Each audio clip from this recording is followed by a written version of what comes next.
con nuestro primer invitado, más que entrevistado del día de hoy en este viernes. Daniel, preséntelo usted mismo, por favor. Yo lo presento y después te paso la batuta. Bueno, está con nosotros, ex profesor mío, profesor de 45 años de trayectoria por ahí, Roberto Bonifaz, el maestrito, conocido por muchos. Cuánto conocimiento, fue también, participa en los mercados como gerente de inversiones, director de empresas, matemático, doctor en economía. Bueno, muchos títulos, pero principalmente una persona que tiene increíble análisis y mucha cercanía con todos los factores de mercado y lo explica de manera muy simple, entretenida, así que feliz de que estés acá, Roberto, y vamos a ver los temas que vemos del día a día. Bueno, feliz de estar acá, súper agradecido por la invitación. Gracias. Te voy a pedir después que te acerques un poquito más al micrófono, ¿ya? A ver, bueno, hay varias cosas que queremos conversar contigo, pero antes que nada, ¿profesor o Roberto? ¿Cómo te...? Roberto. ¿Roberto nomás? Sí, ya, sí. profesor Roberto. Roberto, nací, Roberto me va a morir, profesor, aparentemente es temporal, sí. Roberto, entiendo que se viene un podcast, ¿no es cierto? Muy interesante, muy entretenido, que están haciendo ustedes, y justamente hoy en día las plataformas de podcast cada vez son más importantes, ¿no es cierto? Porque permiten una conversación tranquila, quizá un poco más de lo que se puede justamente en un programa de radio, es más enfocado a un tema específico. Háblanos un poquito de este podcast. Cuando cumplí 65 años de vida, me di cuenta que quizás todavía me quedaban cosas por dejar, ¿no? Yo creo que es una etapa importante de aquellos que hemos tenido la suerte de vivir. Y para poder tener acceso a lo que yo decía, antes había que pagar caro, ¿no? Matricularse en una universidad, en un curso en una universidad de élite y por ende cara. Entonces la pregunta es, ¿se podía dejar algo a esas otras personas que o no quieren o no podían invertir? Y yo espero que sí. Tuve la suerte de poder conversar con Dani, a quien yo le tengo un montón de estima y admiración. Está acá mismo. Es que él, igual que yo, él ha sufrido, ha gozado en el mercado. O sea, yo tengo siempre respeto por la gente que habla algo que ha hecho, no otras cosas, ¿no? Entonces conversamos sobre esa posibilidad y gracias a Daniel yo creo que esto se va a dar. Así que espero, mi único objetivo, mi único deseo es que esto le sea útil a quienes escuchan el podcast. Háblanos un poquito más, o Daniel o Roberto, para empezar ya a entrar en materia económica, ¿en qué consiste este podcast? Más detalles, ¿cuándo se podría ya estar en línea viéndolo? Bueno, tenemos al equipo de producción trabajando en forma ardua para sacarlo esta semana que viene. ¿Ya? Los capítulos tenemos ya grabado un par, así que la idea es hablar en 30 minutos, abordar algún tema interesante ligado a la inversión, la economía, finanzas, en 30 minutitos, y aportar, como decía Roberto, esa es la gran idea, aportar a esta educación financiera, conceptos, a la gente que le gusta esto, que es harta. Así que la próxima semana estamos viendo el día ya. de ¿Se puede saber el nombre o no se puede todavía? Ah, claro, se llama Inversiones sin corbata. Inversiones sin corbata. Precisamente ya. Para despaquetar, entender de esto que como es para estamos todos. ahora los tres, pues, sin corbata. Justamente. ¿Ah? Tal cual. Oye, ya pues hablemos entonces, recuerden, bueno, el podcast se llama Inversiones sin corbata. Cuando esté ya disponible ahí lo vamos a promocionar, lo vamos a comentar a través de nuestras diferentes plataformas y programas. Pero vamos a lo nuestro, ¿ah? ¿Por dónde empezamos, Daniel? Porque está esta semana el tema principalmente de números, de cifras, ha sido súper importante. Mira, yo te comenté antes de entrar al programa de que siempre hablamos de cobre, hablamos del oro, hablamos del dólar, todos en momentos o varios de esos indicadores en niveles súper relevantes. Y yo creo que tenemos acá el lujo de tener a maestrito Roberto para que nos dé su opinión un poco de esos temas. Yo creo que aprovechémoslo. Roberto, a ver, se juntaron tres cosas acá. Entonces, yo creo que la primera pregunta que le viene a mucha gente que nos está escuchando y viendo es si estas tres cosas están relacionadas. Y estoy hablando de un alto precio del cobre, casi histórico, ¿no es cierto? Un alza, digamos, más orgánica que otras cosas que hemos visto últimamente, que son noticias específicas como el tema de los aranceles que hizo subir, pero esto es más orgánico. Un dólar bajo y que sigue bajando, está a los 9.50 ya, ¿no? 9.50. Casi, claro. Un cobre alto. Un oro. Perdón, un oro alto, También. muy alto, que llegó a un máximo histórico ayer, ¿no es cierto? Por suerte nosotros tenemos uno de esos tres elementos, o sea, los tres son importantes, pero hay uno que es muy importante, que es el cobre, que es la billetera de nuestro país, ¿no es cierto? El dólar claramente también es muy clave, el precio del dólar en nuestro país. Pero, ¿cómo estos tres elementos están relacionados? Tienen cosas distintas, pero hay una cosa que lo relaciona, que es el precio de oro está alto expresado en dólares. El precio del cobre está alto expresado en dólares. Y la relación es que en la medida que el dólar se debilite, todo lo que está expresado en dólares va a subir. Ahora, no todo sube igual, y ahí está la diferencia, podemos hablar de oro y podemos hablar de cobre, pero el hecho es desde que el presidente Trump asumió, hay una política de Estado en tratar de debilitar el dólar para fomentar las exportaciones norteamericanas, ojalá las de servicio y quién sabe si algún día vuelve la manufactura. Entonces hay una política similar a la que existió en el año 85 con el Acuerdo Plaza, donde se llamaron a los países para tratar de debilitar el dólar, porque Estados Unidos tenía un déficit en la balanza comercial, es decir, importaba mucho más que lo que exportaba. Y se preocuparon. Y en el año 85 el dólar bajó, estaba muy alto antes de ese famoso Acuerdo Plaza, ahora le llaman el Acuerdo Mar-a-Lago, sabrá Dios por qué, ¿cierto? Pero hay una política. Ahora, eso explica por qué el cobre sube y explica por qué el oro sube, pero no explica por qué el oro sube tanto y por qué el cobre se mueve de la manera que se mueve. Solo indica que van a subir porque la moneda en la que se expresa vale menos. Ahora, perdón, Daniel, claro, uno no tiene los conocimientos que tiene usted, obviamente, pero tiene ciertos conocimientos de economía, pero uno dice, ¿por qué un gobierno debilita su propia moneda? ¿Ah? Es como contraintuitivo a primera instancia. Entonces, a lo mejor, si podemos desarrollar un poco más esa idea de por qué justamente debilitar el dólar significa mejorar el desarrollo de la economía interna según la política de Donald Trump o según lo que se ha hecho tradicionalmente. ¿Ah? Es una gran pregunta, pero cada vez que a uno le pregunta por qué un político haga algo, la respuesta final siempre son los votos. ¿Ya? ¿Por qué uno debilita el dólar? Porque están preocupados de que están perdiendo empleo consistentemente los últimos 40 años. Entonces la gente sin empleo es gente que no vota por ese partido. Entonces, si el dólar se va a debilitar, la gente de mayor poder adquisitivo tiene formas de defenderse, siempre. Pero la persona que depende de su empleo para poder llegar a final de mes, si lo pierde, es un desastre. Eso es insatisfacción. Insatisfacción es un peligro para los políticos. Entonces están tratando de proteger el empleo. La pregunta es si están tratando de proteger el empleo correcto. Es decir, ¿volverá la manufactura de los 80 cuando yo vivía en Boston? Y la respuesta es yo no creo. Pero la respuesta corta es, quieren proteger el empleo y creen que si el dólar está lo suficientemente bajo, va a ser barato instalar fábricas de producción en los Estados Unidos. Es más o menos la lógica, independientemente de si va a funcionar o no. Qué interesante, porque esto es darle el doble clic, digamos, a los precios. O sea, uno realmente se queda mal superficial, pero efectivamente acá hay olas y corrientes que son mucho más decisivas. Y ya ha pasado.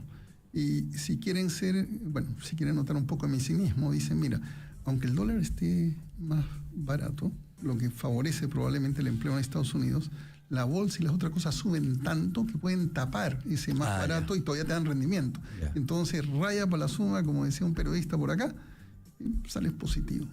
Ya, pero entonces, tomando en cuenta esta lógica, en un gobierno que no lleva ni un año todavía, podríamos ver que en todo este periodo el dólar empezaría a perder fuerza, siguiendo esa lógica. De hecho, lo ha perdido. O sea, quedan más de 3 años todavía del gobierno de Donald Trump. De hecho, lo ha perdido. Hay un indicador que no es de los mejores, pero todo el mundo mira, que se llama el DXY, que es el índice del dólar con respecto a ciertas monedas, el euro, el yen japonés, el franco suizo. Son 5 monedas que son el 90% del índice. Y si tú miras ese índice, el dólar ya ha perdido, parece un número chico, pero yo creo que es un número inmenso, más de 6% de valor con respecto a ese promedio, esa canasta de monedas, si uno quiere. 6% en una moneda que es la moneda de reserva mundial es mucho. Y es 6% en un año, por si acaso. O sea, no estoy hablando de 6% en 10 años. Entonces, claramente está la tendencia. O sea, quizás me pueden decir que estos últimos 4 días o 5, en el mundo, no en Chile, el dólar ha subido un poquito. Sí, pero eso es lo que llamamos manotazo de alguien que se está ahogando. Yo sigo viendo la tendencia en el mundo. ¿En el mundo qué significa? Contra el euro, contra esterlina. Iba a decir el yen, pero ahí mejor no, porque ellos tienen problemas propios. Claro. Funciona de otra forma la lógica. No, el yen es... O sea, si hay un país que es difícil... Funciona como libre, claro. Sí, ese es bien difícil. Y hay que ver ahora con la nueva primer ministro, yo creo que esa mujer viene duro, entonces sabrá Dios, porque mientras que todo el mundo está bajando las tasas, en Japón están subiendo las tasas. Entonces es una economía que hay que tener un profundo conocimiento para poder entender. Yo, de todas las monedas, la que no me atrevería a jugar ni para arriba ni para abajo es el dólar yen. Sí. Perfecto, a ver, ¿qué cosa, entonces, tomando en cuenta este panorama, qué cosa debería haber una persona que está aquí en Chile, especialmente que está pensando en invertir, ya sea inversiones pequeñas, inversiones más grandes, o simplemente que le interesa entender esto para su bolsillo? ¿Cómo debería moverse dentro de este panorama en los próximos meses, ya pensando en el 2026? Yo creo que el mejor consejo que puedo dar es asesorarse por alguien que está certificado ante la autoridad respectiva. En Chile sería la CMF. Porque esa respuesta es muy personal, ¿ya? Una persona con poquitos ahorros de 30 años de edad tiene una respuesta, ¿sí? Una persona con un poco más de medios, de 65 años de edad, otra respuesta. El que está o la que está ahorrando para el pie de su casa o departamento es otra respuesta. Entonces no hay una respuesta fácil de encajar. Ahí yo le preguntaría a Dani, que se dedica profesionalmente a hacerlo bien y entiende que ese tipo de asesoría en general es personalizada. Sí, así es. Oye, Roberto, y ya más general, dado todo este panorama, Chile, ¿cómo se prospecta? Más allá, no en lo político, más, ¿cómo se prospecta con estos términos de intercambio, al final de cuentas? ¿Cuál es tu visión, dado esta condición de un dólar debilitándose, en consecuencia, commodity como el cobre subiendo? ¿Cómo es tu perspectiva? En el caso de Chile hay que agregar algo. Mira, y para esto ver los vecinos que tienen un circo de política, pero sin embargo la economía funciona bien. Perú. La moneda peruana se ha fortalecido frente al dólar estos años, ¿ya? Si el peso chileno simplemente hubiera seguido lo mismo, estaría en 650. Entonces la pregunta es ¿por qué está en 950? Claro. Y la pregunta es bien simple. Chile era el país más prudente, incluyendo Estados Unidos, de todas las Américas, y tenía una regla de superávit fiscal. Es decir, en la billetera, esto es lo que tenemos que gastar y los políticos deciden dónde lo gastamos. Pero esto no hay más que eso. Y eso se ha roto. No quiero ser injusto con este gobierno, ya venía roto antes, ¿sí? El gobierno anterior le dejó a un pequeño saldito en la billetera fiscal. Le va a dejar 0 al próximo. Entonces el problema del desajuste de la billetera fiscal, y por favor no estoy criticando porque una cosa es mirar desde afuera y otra cosa es estar adentro. Yo seguramente lo haría peor si yo fuera el ministro, ¿ya? No creo. Pero, no, yo creo que sí. Pero mirando esto objetivamente, esos excesos, que por las razones que quieran, las mejores, las intenciones están dando, le hacen daño a Chile. Hoy día la inflación acumulada, ¿ya?, es 4,4%. Eso no parece mucho, pero el objetivo del Banco Central de Chile es 3 para abajo, ¿ya? Y hay muy buenos técnicos en el Banco Central de Chile y no logran el objetivo, ¿sí? En otros países que son menos avanzados, logran su objetivo. Entonces, lo que yo creo que no está colaborando es la parte fiscal, ¿ya? En inglés se llaman fiscal dominance. Es la parte fiscal la que está dominando y eso hace que Chile sufra. ¿Qué va a pasar? Bueno, va a depender. Pues, si el próximo gobierno hace los ajustes que tiene que hacer para arreglar los excesos de este gobierno, vamos a sufrir, pero a futuro vamos a estar mejor. Y si no los hace, no vamos a sufrir tanto en el corto plazo, pero el futuro se va a ir empeorando. No, por favor. No, es que te quería preguntar, yo sé que son cosas diferentes, pero no son tan diferentes, digamos. ¿Cómo podría influir justamente ese manejo fiscal el próximo año, tomando en cuenta la propuesta de la ley de presupuesto 2026, especialmente que se está discutiendo, ¿verdad? Así es. Bueno, para mí, independientemente de cómo se distribuya el presupuesto, porque ese es otro tipo de... Sí, claro, por eso. Yo miro en el monto y miro en algo que yo tengo 65 años de edad. Yo nunca he visto economistas que proyecten los ingresos del próximo año y que la chunten. Nunca. Eso, si lo hacen 2 veces, te canonizan, creo que se llama milagros. Entonces, el optimismo que tienen para calcular cuánto van a ser los ingresos fiscales que después no se cumplen y terminados para atrás, es algo que ya debería estar incorporado en el presupuesto. Es decir, bueno, quizás tomamos un poquito optimistas, ¿qué tal si pensamos que es un poco menos y nos ajustamos? Ahora, en época electoral, en todos los países, no solo en Chile, no es bueno decirle a la gente que el próximo año va a recibir menos. Claro. ¿Ya? Entonces, estamos pasando por ese proceso, eso no es Chile, eso es todo el mundo. ¿Ya? Y el problema de nuestros sistemas, que en mi opinión es lo mejor que hay, esa palabra la aprendí en Chile, es lo que hay, el problema es que el periodo presidencial es de 4 años. Uh-huh. ¿Ya? Entonces hay todo un incentivo por tratar de usar en buen chileno las lucas ahora, aunque no le queden al otro.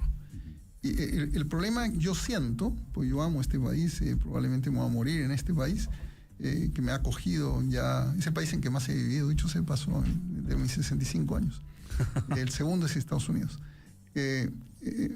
Yo creo que debería haber una especie de plan país, ¿ya? O alguna regla constitucional que lo que diga es, bueno, tú eres político, tú tienes distintas prioridades que el otro y mueve tus prioridades, pero no puedes gastar más de esto. Si haces eso, yo creo que tienes el Chile de antes. El Chile que era la envidia, era a quien tú mirabas en toda Latinoamérica. Hay que hacer eso. Y yo siento que se ha ido perdiendo. Ahora, ¿esa responsabilidad es solamente del mundo político o también es responsabilidad de los empresarios, de los economistas, de las empresas? Yo creo que es de todos. Y cómo se mueve la política, las fuerzas, es sumamente gracioso porque obviamente no todos influimos igual, ¿cierto? A la hora de votar es un voto una persona, yo entiendo eso. Pero la influencia en las políticas no es igual. Entonces yo creo que es una especie de culpa colectiva, por supuesto que sí. ¿Ya? No, los políticos responden a los incentivos y las presiones, siempre, en cualquier lugar del planeta. Entonces es una culpa colectiva y uno después tiene que pensar como sociedad, como chileno, o sea, ¿realmente qué quiero? Y en mi caso, que ya me queda poco, ya ni siquiera es que quiero para mí, es que quiero para mi hijo, mis hijas, para mis nietos. Y si piensas así, quizás un día hagas clic distinto, porque hoy día estamos ganando nosotros a costa de nuestros nietos, con seguridad. Oye, Roberto, increíble, me parece muy interesante esto. Y Estados Unidos también tiene un tema fiscal, pero horroroso, aún sí. Peor. Sí.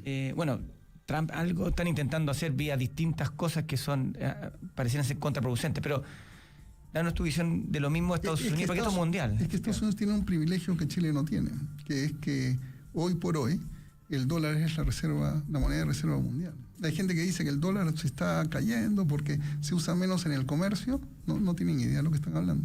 El dólar importante no es el del comercio internacional, el dólar importante es del financiamiento internacional. Y cuando alguien financia algo que no es en su propia moneda, el 90 y tantos % es en dólares. Mientras eso no cambie, va a seguir siendo la moneda. Ahora, que algún día va a dejar de serlo como dejó de serlo la libra esterlina, sí, pero no mañana, y no está sucediendo. Entonces, Trump se queja de que Estados Unidos importa más que exporta y está poniendo los aranceles. Yo soy más cínico, yo lo miro de otra manera, que es, yo voy y recibo de Chile el cobre, algo que tiene valor, y le entrego unos, o sea, yo sé que no son papelitos, porque hoy día todo es digital, pero para que nos entendamos, y te entrego dólares que yo produzco.